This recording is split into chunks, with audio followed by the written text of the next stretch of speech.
Hello and welcome back to my channel, The Future Empress. Happy Pride Month.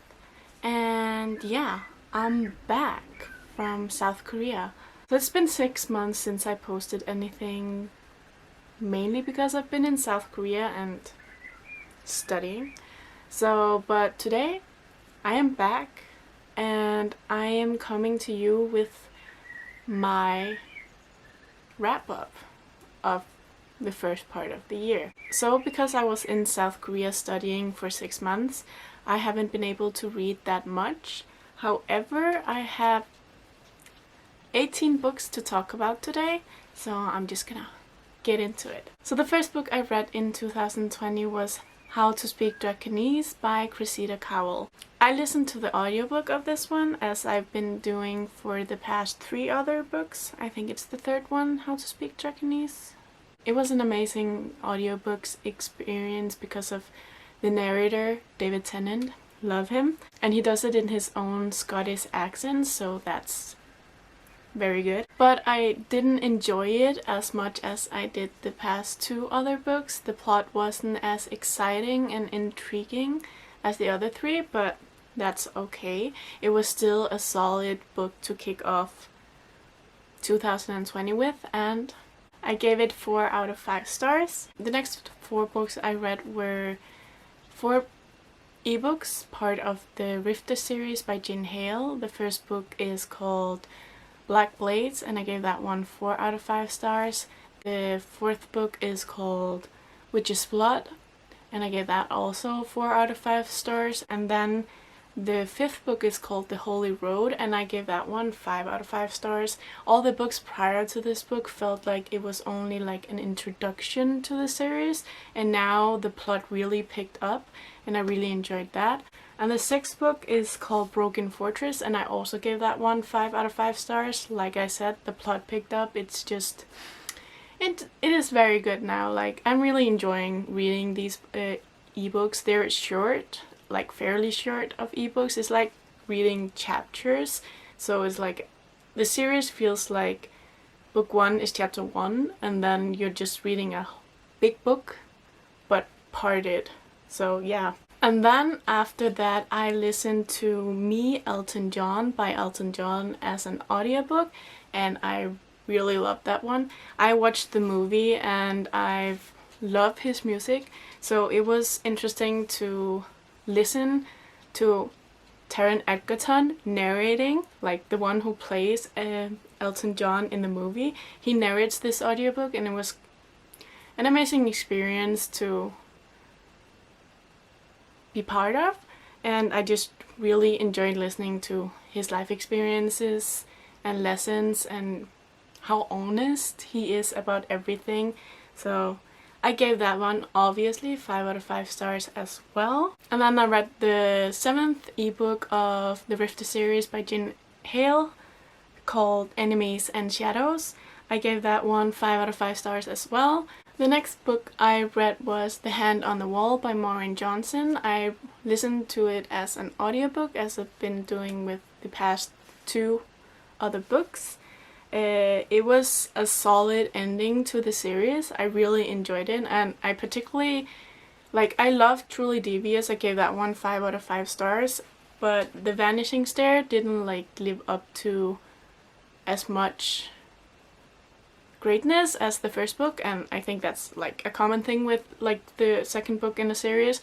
However, this book, The Hand on the Wall, it picked up my it made me excited again for the plot and intrigued me more than the second book, and that's why I really enjoyed it more.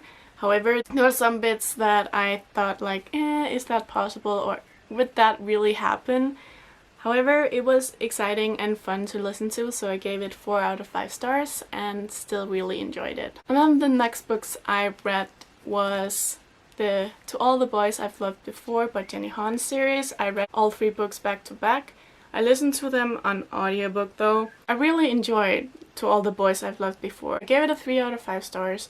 It was fun to listen to, but it wasn't anything special, and it was just enjoyable, but there wasn't more to it. However, when I listened to P.S. I Still Love You, I had a lot of issues with it. I just didn't agree with the main character. It was not only that the main character was doing like making stupid decisions, it was beyond that, I think.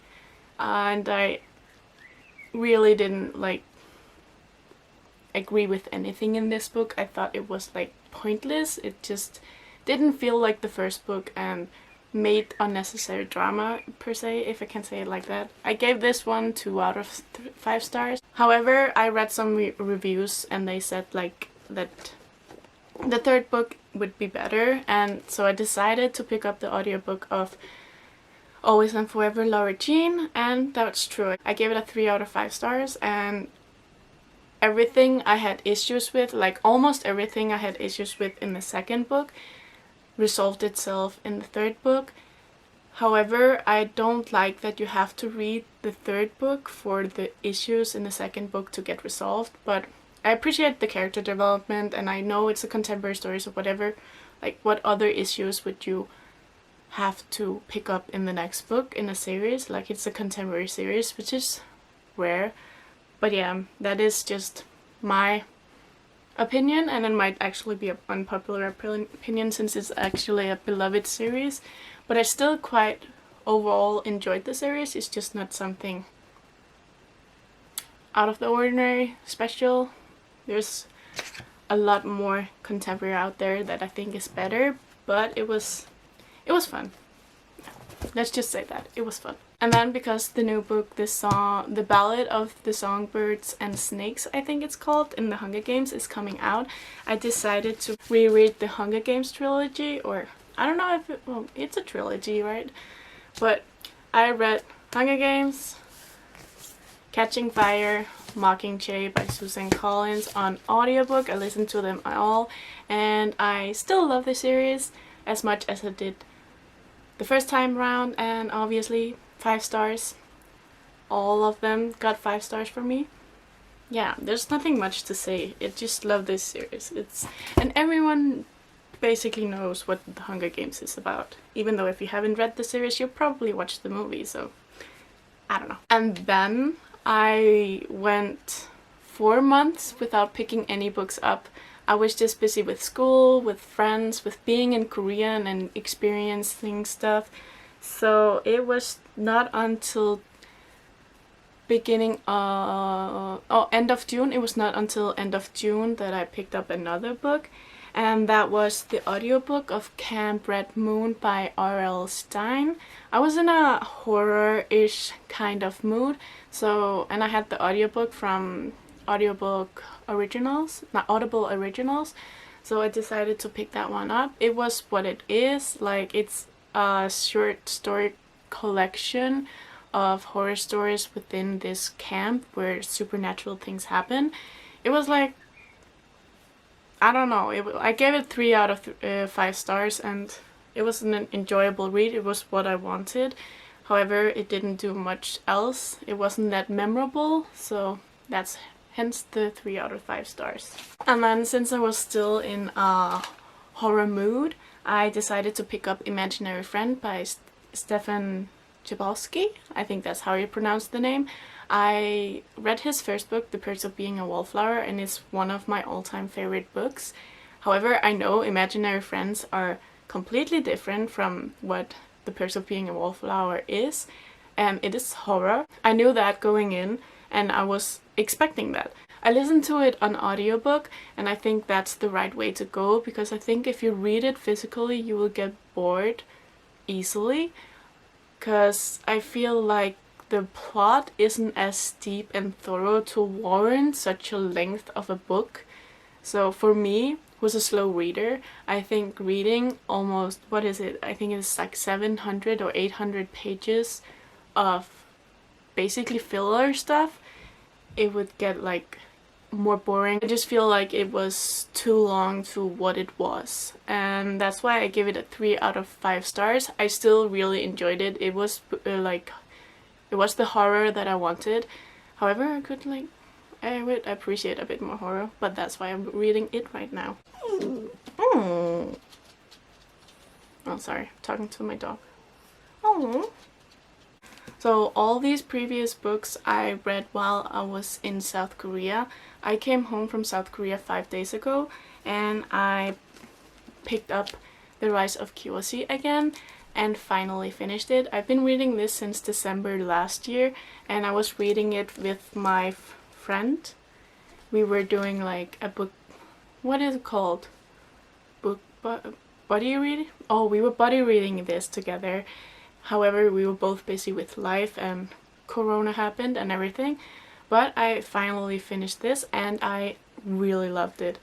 As you can see, there's a lot of tabs, so I did not want to forget anything that happened in this, so I tapped everything. It really brought me back to the world of Avatar: The Last Airbender again, but in a queer way. This is for everyone, like it's for everyone who love Avatar, of course, but especially the people who shipped Avatar Korra and Asami together. I think they will really love this, without spoiling anything. Because sexuality is not a spoil, is it? I don't know. And I particularly enjoyed the writing style in this one. I don't know, it just reminded me of something nostalgic. Like reading it really felt like coming home. I don't know if that's just my preferred writing style or what it is, but it felt really comfortable reading. So I might pick up FC's other books in the future because of the writing style, but let's see. And the last book I read was The Boy in the Red Dress by Kristen Lambert. This is her debut novel. It's her debut novel and it just came out last month, I think. I don't quite remember. It was really good. It is queer and there's like a murder mystery entangled with the main characters' lives, and I don't know, it was just really fun to listen to and I gave it 4 out of 5 stars. The reason it didn't get 5 stars was because there's like in the middle part it got lost a bit and then it quickly picked up again at the end, but still a pretty good murder mystery read that is queer, which is not something that we usually get in YA, at least. I don't know about adult mystery, but I really enjoyed it. And that's it for my wrap up, like mid-year wrap up. I guess we could call it my mid-year wrap up since I haven't done any wrap ups before it and I haven't read that many books, so let's just call it my mid-year wrap up. I read 18 books. This is only how many? 7 of them? This is only 7 of them, and mainly like I only physically read 1 book and then 6 ebooks and the rest was just audiobooks. So I am thankful for audiobooks to save my reading goal this year. Like I put it down this year because I knew I was gonna be in South Korea and wouldn't have time to read as many books, but thanks to audiobooks I've still been able to do a lot of reading while commuting in South Korea and everything. So I really just love audiobooks. I don't know why they get so much hate. Like honestly, they're so good. They're so good. But yeah, that's it for this video. Thank you for watching and hopefully I will be back on YouTube again. Let's see what happens. I start university in the fall, so who knows? Bye!